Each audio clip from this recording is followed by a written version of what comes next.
You awaken without a sound. There is no gasp for air. There is no sudden jolt from sleep. One moment there is nothing. The next, you are simply here. You are standing on a floor of polished obsidian. It reflects a cosmos that is not your own. Stars of violet and emerald swirl beneath your feet. You are in a courtroom woven from starlight. The air itself hums with silent power. Before you stands a figure of impossible grace. It is made of pure, white light, a form that suggests a body without ever truly having one. It is tall and mercilessly beautiful. You feel a name echo in your mind, the cosmic poet. It is your judge. The being of light does not speak with a voice. It pours its thoughts directly into your consciousness. The accusation arrives like a physical blow. Your species, humanity, is a dissonance in the universal song. You are a blight of chaos, an agent of discord.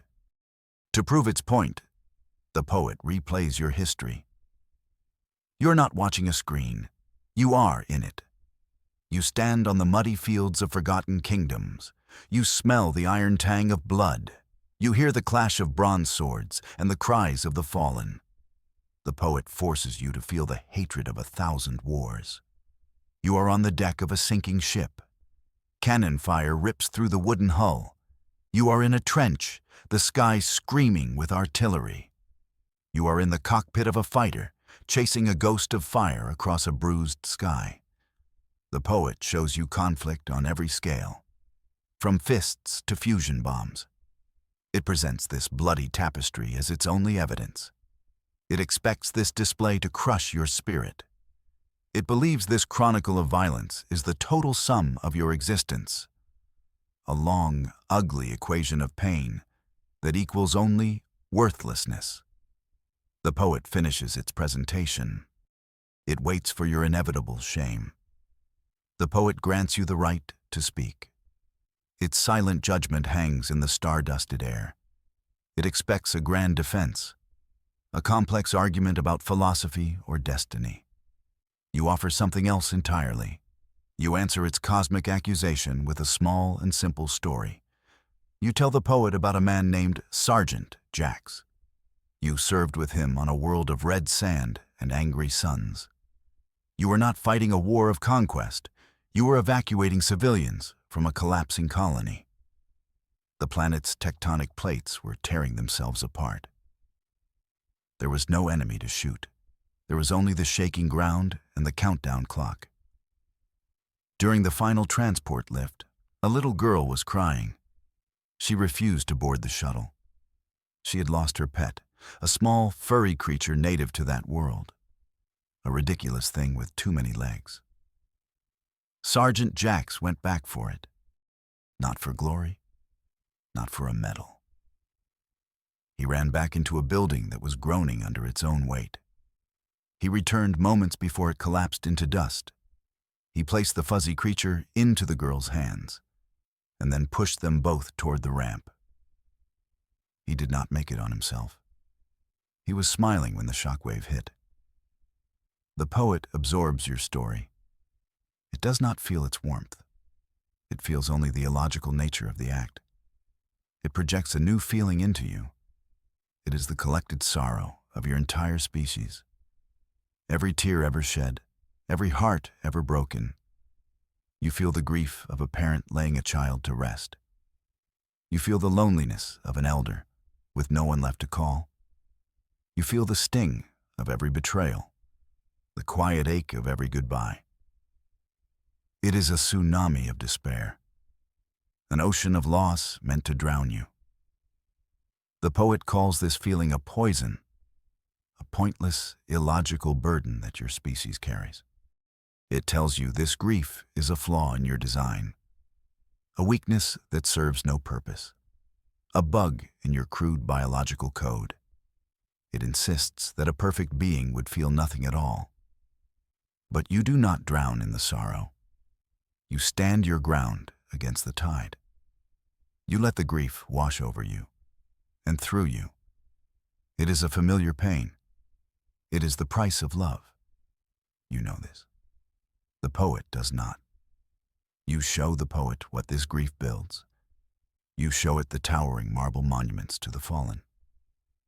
You show it the quiet gardens planted in memory. You show it the names carved into stone walls, each name a universe of love and loss. Grief is the thread that binds your people. It is the shared language of your hearts. It reminds you what mattered. It fuels your promise to remember. This sorrow is not a poison. It is the soil from which compassion grows, a foundation, not a flaw. The poet shifts its attack.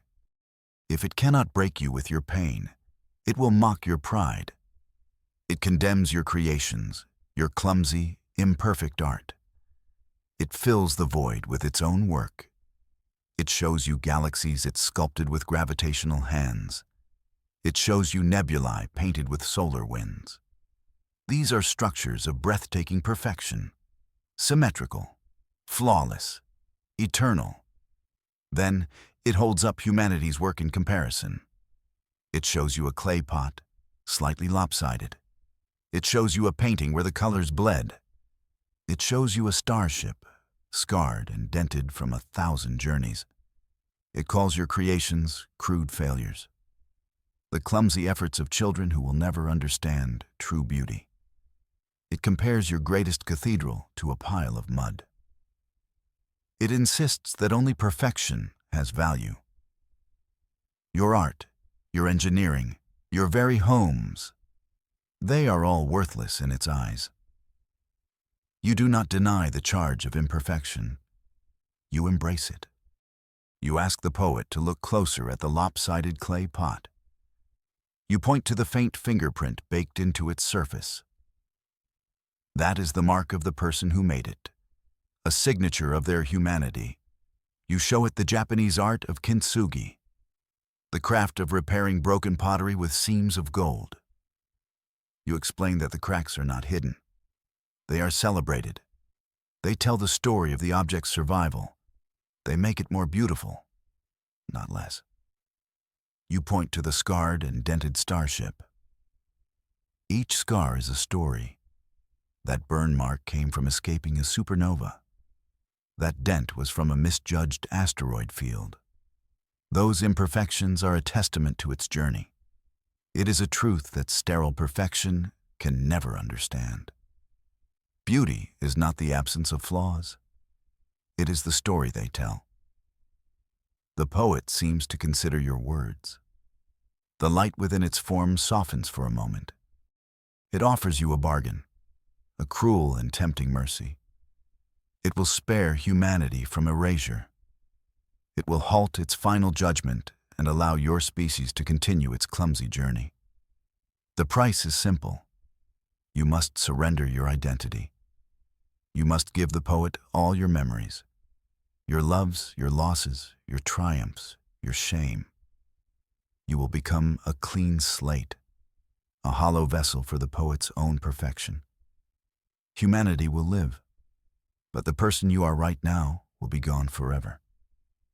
You will exist as a mindless thing, an empty shell. The poet frames this as a noble sacrifice, a single flawed soul traded for billions.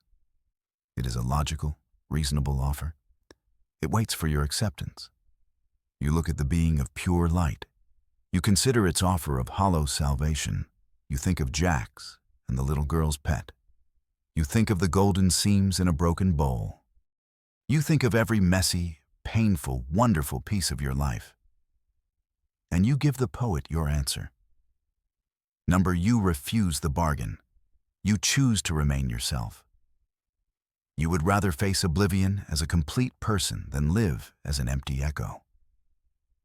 Your flaws are not bugs to be patched. They are who you are. To erase them is to erase your soul. You tell the poet that a life without memory is not life. A world without identity is not a world worth saving. You choose to stand with your messy, imperfect, beautiful species. You will face the end together, as humans, not as the poet's mindless pets. The poet's form burns brighter. Your refusal has enraged it. It did not expect this defiance. It saw its bargain as the only logical path. Your choice is, to its mind, a form of insanity, and it has a new charge to level against you. The poet condemns human laughter. It calls your joy a crime of illogical madness. It shows you images to prove its point.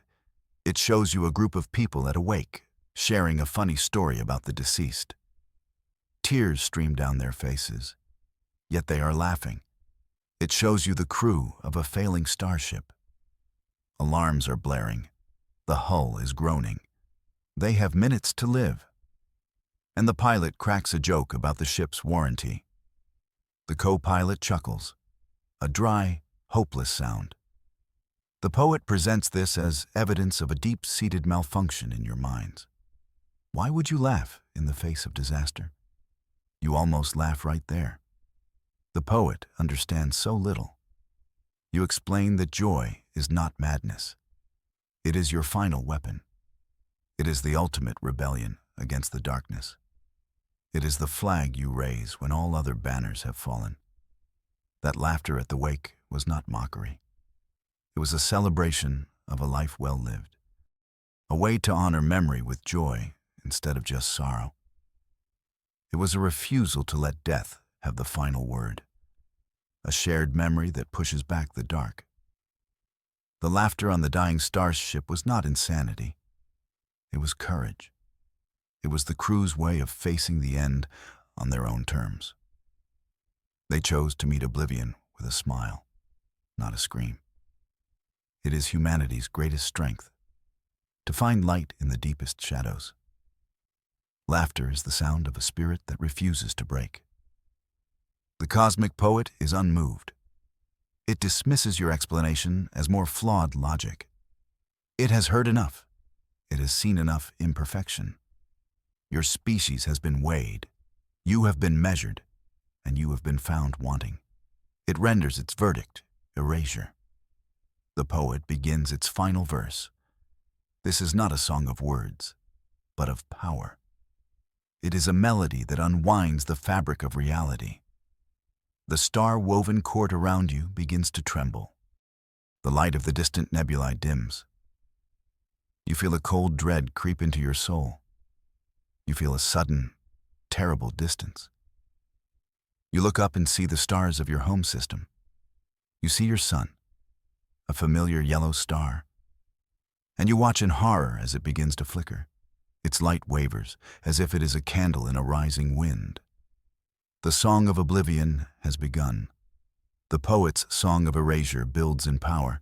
The light of your sun dims further. Your heart sinks with it. This is the end, a quiet, melodic apocalypse. But then, something changes. A new presence enters the court. It is not a sound. It is a sudden, profound silence. The poet's song falters. Its verse stumbles. The being of light turns, its perfect form showing something you did not think possible. Hesitation. A new figure stands in the star-dusted chamber. It is ancient beyond measure. It is not made of light, but of shadow and gravity. A being of immense patient silence. Your mind receives its name. The Elder One. A presence the poet thought was long gone. The Elder One does not speak. It does not need to. It turns its silent, heavy gaze upon the cosmic poet. The judge has now become the judged. The Elder One projects a truth not just into your mind, but into the poet's core. A memory the poet has long suppressed. It reveals the poet's greatest fear, the source of its obsession with perfection. The Elder One shows you the poet's origin. It was not always a being of pure light. It was once chaotic, flawed, imperfect, much like humanity. It was terrified of its own nature. The poet did not ascend to perfection. It fled to it. It violently purged itself of every flaw, every doubt, every crack in its being. It judges you so harshly because it is judging what it used to be. Its crusade against chaos is a war against its own reflection. It is terrified of what it might become again. The poet's song of erasure has stopped completely. The light of your sun returns to its steady, familiar glow. The poet's perfect form shimmers, destabilized by the truth. Its certainty is shattered. The foundation of its entire existence has been exposed as a lie, born of fear. The elder, one, offers no punishment. The revelation is enough. It simply holds its silent gaze for a moment longer, then dissolves back into the void from which it came. The poet is left alone with its own broken perfection. Its grand verse for the cosmos is left unfinished. You are no longer in the star-woven court. You are back where you were taken from. No time has passed. The experience is a vivid, impossible memory. You look up at your sky, at your sun. Nothing has changed. And yet, everything has. You leave the poet to its silence, knowing the universe now has a new verse. One that makes room for a crack in the bowl and a laugh in the dark.